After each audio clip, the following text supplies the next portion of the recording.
চলমান আন্দোলনে গতকাল এক অদ্ভুত নাটকীয়তা তৈরি হয়।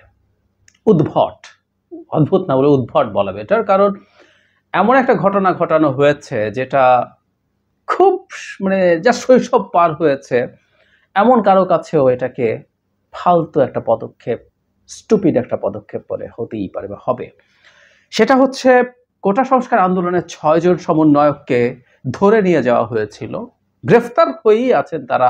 যদিও এখানে একটা অদ্ভুত নতুন একটা বয়ান আমাদের সামনে আনা হলো, তাদেরকে নিরাপত্তা দেওয়ার জন্য ডেকে নেওয়া হয়েছে। যাই হোক, নেওয়া হলো।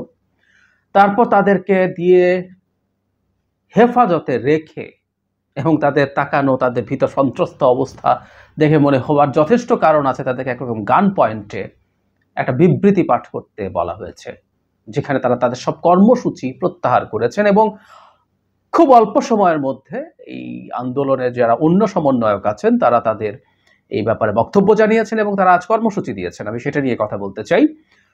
কিন্তু বিবৃতিটা আমরা পড়েছি, আমি আমার ইমিডিয়েট খুব অল্প সময়ের মধ্যে আমি একটা ভিডিও করেছি, সেখানেও পড়ে শুনিয়েছিলাম। মানে এত কাঁচা স্ক্রিপ্ট, আপনি কতটা নির্বোধ হয়ে গেলে এরকম একটা স্ক্রিপ্ট লিখতে পারেন। একটা সরকারি প্রেস নোট আপনি ওদেরকে দিয়ে পড়াচ্ছেন, তার মধ্যে বিভিন্ন স্থাপনা ক্ষতি, মানে সরকারের যে বয়ান, সেই বয়ান তাদেরকে দিয়ে বলানো হলো এবং সেগুলোর দ্রুত বিচার চাওয়া হয়েছে। হ্যাঁ, এখানে যা যা হয়েছে ওগুলোর বিচার হতেই পারে, কিন্তু এই যে এত শত শত মানুষ মারা গেল, অন্তত ২১০ জন, তাদের ব্যাপারে দু একটা বাক্যতের মধ্যে ঢুকিয়ে দেওয়া যেত, তাতে একটু বিশ্বাসযোগ্যতা হতো যে না, এটা তারাই বলেছে। কিন্তু আপনি একেবারে থার্ড ক্লাস একটা সরকারি প্রেস নোট তাদেরকে দিয়ে পড়িয়েছেন, ফলে মুহূর্তেই সবাই বুঝে গেছেন এটার মানেটা কি, কিভাবে এটা হচ্ছে।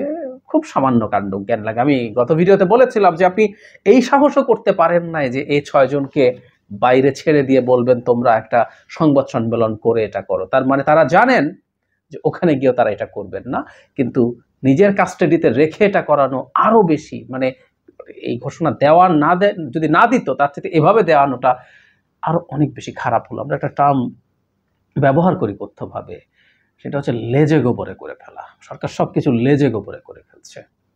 আমি বলেছি এরকম সরকার যদি সবকিছু লেজে গোবরে করে, আমাদের ক্ষেত্রে সেটা নিশ্চিতভাবে আনন্দ দেয়। যাই হোক, পরবর্তীতে আমি দেখলাম যে অন্যান্য সমন্বয়ক যারা আছেন তারা, আমি আগেও ওদের একটা স্ট্যাটাস দেখেছি যে কেউ গ্রেফতার হলে অন্যরা দায়িত্ব নিতে চলে আসবে। আমি ওই ঘটনার পর অন্তত ২-৩ জন কোঅর্ডিনেটর তারাও কথা বলেছে, তাদের ভিডিও দেখলাম।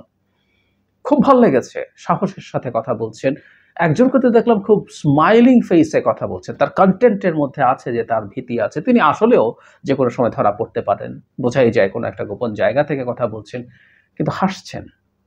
আমার সাথে সাথে মনে পড়লো স্মৃতিতে নজরুলের বিদ্রোহী কবিতার ওই বাক্যটা, মোটামুটি এরকম যতদূর মনে পড়ে, হুবহু না হলেও, আমি জাহান্নামের আগুনে বসিয়া হাসি পুষ্পের হাসি। তাই দেখলাম। আমি অ্যাপোলোজাইজ করি। আমি আগেও একদিন অ্যাপোলোজাইজ করেছি যে এই সময়কার তরুণদেরকে নিয়ে, 20s যেসব তরুণ আছে, ভার্সিটিতে পড়ছে, বিভিন্ন আন্ডার গ্র্যাডে পড়ছে, পোস্ট গ্র্যাডে পড়ছে, এক ধরনের পারসেপশন আমাদের ছিল যে তারা রাষ্ট্র বোঝে না, সমাজ বোঝে না, তারা তাদের অন্যদের প্রতি ফিলিং নেই, তারা তাদের চারপাশে কি হচ্ছে সেদিকে মনোযোগ দেয় না, তার ব্যক্তিগত স্বার্থ উদ্ধার হয়ে গেলে সব হয়ে যায়। তো কোটা তো উদ্ধার হয়ে গেছে, 5% মুক্তিযোদ্ধার, বাকিগুলো মিলে 7%, এবং মুক্তিযোদ্ধার এখন নাতি নাতনি নাই, টেকনিক্যালি সন্তান আসলে অলমোস্ট নাই, সরকারের দিক থেকেও বলা হচ্ছে, তারপরে 2-2.5%, 3% কোটা। কিন্তু না, তারা তাদের আশপাশের এই যে ম্যাসাকার হলো, এই যে বিভৎসতা হলো, তার দাবি থেকে, তার বিচারের দাবি থেকে সরে আসেনি। যাদের নেতৃত্বে এগুলো ঘটলো, তারা তাদেরও অপসারণ চাইছে। তাদের সম্পর্কে ভুল ধারণা অনেকের ছিল, এবারকে আন্দোলন সেটাকে একেবারে ভেঙে দিল। যাই হোক, তারপর তারা একটা স্টেটমেন্ট পাঠিয়েছে, আমি স্টেটমেন্টটা পুরোটা একটু পড়তে চাই। It's well written. তারা কি বলেছেন: সরকারের নিরাপত্তা বাহিনীর গুলিতে ও ছাত্রলীগের আক্রমণে নিহত শত শত শহীদের আত্মত্যাগ তিরস্কার করে ডিবি কার্যালয়ে বন্দুকের নলের মুখে জিম্মি করে সমন্বয়কদের মাধ্যমে জোরপূর্বক স্ক্রিপ্টের বিবৃতি আদায়ের তীব্র নিন্দা ও প্রতিবাদ জানাই। আমাদের দাবি আদায়ে আমরা অবিচল ছিলাম, রয়েছি এবং থাকব। প্রিয় দেশবাসী ও ছাত্র সমাজ, বিগত কয়েকদিন যাবৎ গণহত্যা গণগ্রেপ্তারের পর সরকার এখন এক নতুন নাটকের সৃষ্টি করেছে। বৈষম্য বিরোধী ছাত্র আন্দোলনের সমন্বয়কদের তুলে নিয়ে ডিবি কার্যালয়ে জিম্মি করে অস্ত্রের মুখে স্ক্রিপ্টেড বিবৃতি দিয়ে ছাত্র সমাজের দাবিগুলোর প্রতি সরকার চরম ধৃষ্টতা প্রদর্শন করেছে। শুধু তাই নয়, সারা দেশে রাষ্ট্রীয় বাহিনী ও ছাত্রলীগ সন্ত্রাসীদের হাতে নিহত শহীদদের পরিবারকে হুমকি ধমকি ও ভয়ভীতি দেখিয়ে আর্মড ফোর্সেসকে ব্যবহার করে ঢাকায় এনে তাদের থেকে মিথ্যা জবানবন্দি নেওয়া ও সমস্ত দায় আন্দোলনকারীদের উপরে চাপিয়ে শহীদের রক্তের সঙ্গে তামাশা করেছে।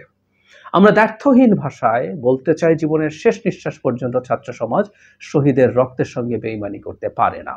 বার্তায় আরো বলা হয়, দেশে কোটা সংস্কার আন্দোলনকে কেন্দ্র করে সরকার সাধারণ শিক্ষার্থীদের উপরে নির্যাতনের স্ট্রিম রোলার চালিয়ে যাচ্ছে। ব্যাপক হত্যাযজ্ঞের পর সরকার সারা দেশে রেইড করে গণগ্রেপ্তার করেছে। হাজার হাজার মামলাও গ্রেপ্তার করা হচ্ছে। জানালার পাশে পড়ার সময় কোমলমতি শিশু সামিরকে হেলিকপ্টার থেকে গুলি করে হত্যা করা হয়েছে। প্রাইভেট বিশ্ববিদ্যালয়ের শিক্ষার্থীদের উপরে স্মরণকালের সবচেয়ে বড় বর্বরোচিত হামলা চালানো হয়েছে। এমনকি স্কুল ও কলেজের কোমলমতি শিক্ষার্থীদের উপরে ন্যাক্কারজনক হামলা চালিয়ে অসংখ্য শিক্ষার্থীকে আহত ও শহীদ করা হয়েছে। এই অবস্থায় আমরা কঠোর ভাষায় বলতে চাই, আমাদের দাবি আদায় না হওয়া পর্যন্ত ছাত্র সমাজের আন্দোলন চলবে।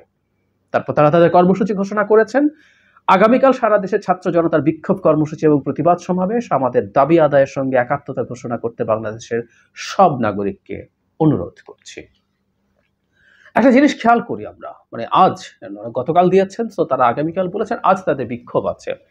মানে এই বিক্ষোভটা কতটুকু সফল হবে আমি জানি না, কারণ এই মুহূর্তে দেশে যে পরিস্থিতি বিরাজ করছে, এই আন্দোলনের সাথে যারা জড়িত ছিল বা সামান্যতম যোগাযোগ ছিল, এরকম হাজার হাজার লোকজনকে গ্রেফতার করা হয়েছে, শিক্ষার্থীকে গ্রেফতার করা হয়েছে, রাজনৈতিক নেতাকর্মীকে গ্রেফতার করা হয়েছে।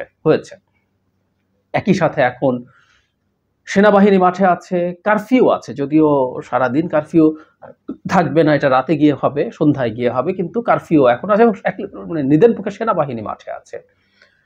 তো এই পরিস্থিতিতে কি হবে সেটা বলা খুব সহজ না, কিন্তু আমি একটা জিনিস বলতে চাই, এটা খুব ইম্পর্টেন্ট, যে আজ যদি ধরে নেই যে বিক্ষোভটা খুব জোরালো হলো না, তাতেও কি হবে আসলে। মানে একটা জিনিস এবার যে আন্দোলন হলো সেটাই খুব স্পষ্ট হয়েছে। মানে আপনি যখন ভয় দেখাতে থাকেন, ভয় চাষ করতে থাকেন, ওই ভয়টা যতদিন থাকে সেটা আপনাকে আসলে কোনো কিছু করা থেকে নিবৃত্ত করে। যেমন ছাত্রলীগ, তাকে কিছু করা যাবে না। ছাত্রলীগ ঢাকা ইউনিভার্সিটির হলকে চর দখলের মতো রাখবে এবং কেউ তার কথার একটু বাইরে যদি যায় তাকে পিটিয়ে, তাকে প্রয়োজন হলে খুন করে সে তার রাজত্ব বহাল রাখবে। কিন্তু এই পারসেপশনটা এবারকার আন্দোলনে নষ্ট হয়ে গেল। ছাত্রলীগকে পালাতে হয়েছে হল থেকে সাধারণ ছাত্রীদের প্রতিরোধের মুখে হয়েছে। ঠিক একইভাবে এই মুহূর্তে যে আপাতশান্ত অবস্থা তৈরি হয়েছে সেটা হয়েছে নিশ্চিতভাবেই যে এখানে সামরিক বাহিনীর উপস্থিতি শুধু নয়, কারফিউ দিতে হয়েছে। যাবতীয় সব বাহিনী ফেল করেছে। এখানে সামরিক বাহিনীকে আমরা হয়তো একটা এক্সট্রা রেসপেক্ট আমাদের মানুষজন দেখায়, কারণ এই একটা প্রতিষ্ঠান আমাদের শেষ প্রতিষ্ঠান, এই প্রতিষ্ঠানটার প্রতি আমাদের আস্থা আমরা ধরে রাখতে চাই, আমাদের জনগণ হয়তো ধরে রাখতে চায়। সামরিক বাহিনী তো আর যে অস্ত্র নিয়ে মাঠে আছে সেই একই অস্ত্র বিজিবিরও আছে। সামরিক বাহিনীর এপিসি গুলো, আর্মার্ড পার্সোনাল ক্যারিয়ার গুলো একটু ভিন্ন ডিজাইনের। এপিসি এখন পুলিশেরও আছে, মিলিটারিরও আছে। আর এপিসি নেওয়ার প্রয়োজন কি? আমাদের যারা আন্দোলন করছেন তারা ইট পাটকেল ছুঁড়েছেন, গুলতি মেরেছেন, তারা লাঠি সোটার সাথে ছিল, কেউ তো গুলি করেনি। আর অন্য যে ব্যবহার্য অস্ত্র অ্যাসল্ট রাইফেল আমাদের পুলিশের হাতে আছে, বহুদিন এটা নিয়ে কথা বলেছি। চাইনিজ টাইপ 56 SKS যে রাইফেল, সেটা দিয়ে গুলি করা হচ্ছে।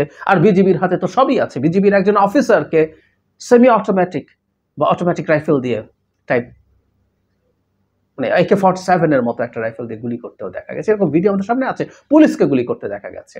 তো মিলিটারির হাতে তো এর চেয়ে এক্সট্রা কোনো অস্ত্র নাই। মিলিটারির হাতে আরো অনেক পাওয়ারফুল অস্ত্র আছে, সেটা তার ব্যবহার করে। মিলিটারি মর্টার নিয়ে আসবে না, সে তো তার টাউড আর্টিলারি বা সেলফ প্রপেলড আর্টিলারি বা ট্যাঙ্ক নিয়ে মাঠে নামবে না। সুতরাং মিলিটারিও যে অস্ত্র নিয়ে মাঠে আছে, সেই অস্ত্র এই জনগণের বিরুদ্ধে ব্যবহৃত হয়েছে, জনগণ সেগুলো ফেস করেছে।